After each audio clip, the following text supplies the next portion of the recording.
আসসালামু আলাইকুম। হ্যাঁ প্রিয় দর্শক, আমরা একটি বটগাছের নিচে আসছি।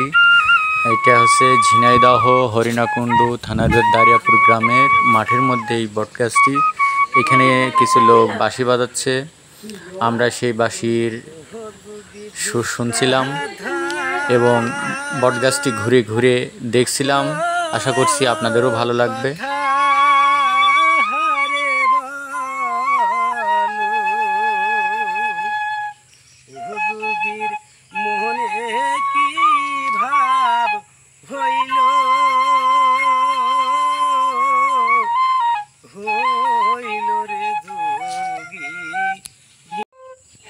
এই বটগাছটির আয়তন 5.5 বিঘা জমি নিয়ে। এই বটগাছটির ডালপালা একবারে নিচে চলে আরেক জমির ভিতরে চলে গেছে, তবু মানুষ কাটে না। এখানকার ডালপালাও কেউ নেয় না।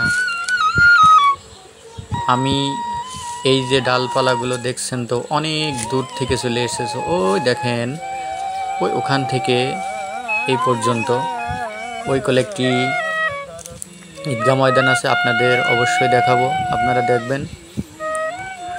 আর সুন্দর জায়গায় আসতে কার না ভালো লাগে, আপনারা চাইলে ঘুরে আসতে পারেন। এই যে ডালটি দেখতে পাচ্ছেন, এই ডালটি ওই গাছ, কত বড় গাছ দেখেন।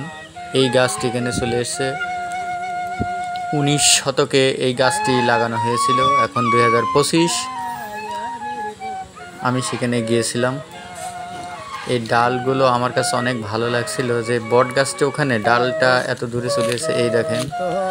এই দেখেন এইগুলো হচ্ছে আরেক জমির ভিতরে চলে এসছে এই ডালগুলো, তবু মানুষ কেউ কাটে না, সবাই দেখতে আসে অনেক দূর দূরান্ত থেকে।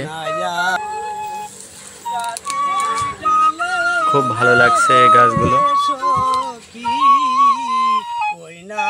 ফাগুন মাসে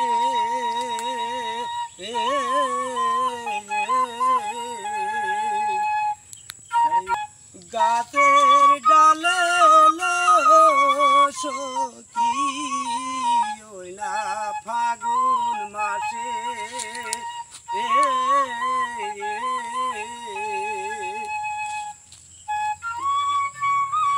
কোন রূপ ছিটালো আমার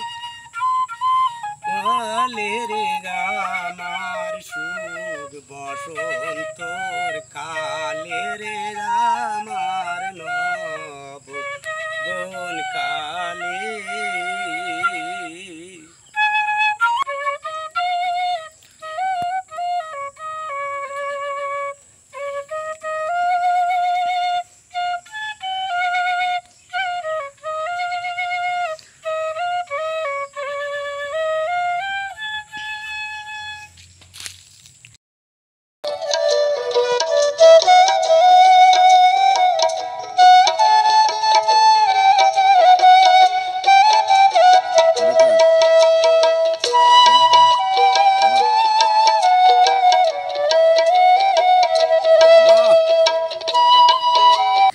এই বটগাছটি এতই বিশাল যে এর নিচে মানুষ বসে থাকে দুপুরবেলা। এই দেখেন ওই দিকে একটা ঘর বানানো হয়েছে, আর এই যে হচ্ছে গাছটি, এই গাছটা অনেক বিশাল। আর নিচে এই দেখুন ঈদগাহ ময়দান। এই দেখেন শুকনো ডালপালা পড়ে রয়েছে, অথচ কেউই নেয় না। এর পাঁচিলের কাজ চলতেছে। আর ওই যে পাঁচিলটা দেখা যাচ্ছে, আপনার স্ক্রিনে দেখতে পাচ্ছেন, ওই পাঁচিল পর্যন্ত। এই দেখেন এই শুকনো ডালপালা কেউ নেয় না, হাতও দেয় না, কারণ সবাই বিশ্বাস করে যে এখানে কেউ জিনপরীরা থাকে, তাই এখানে কেউ হাত দেয় না। সুন্দর একটি গাছ।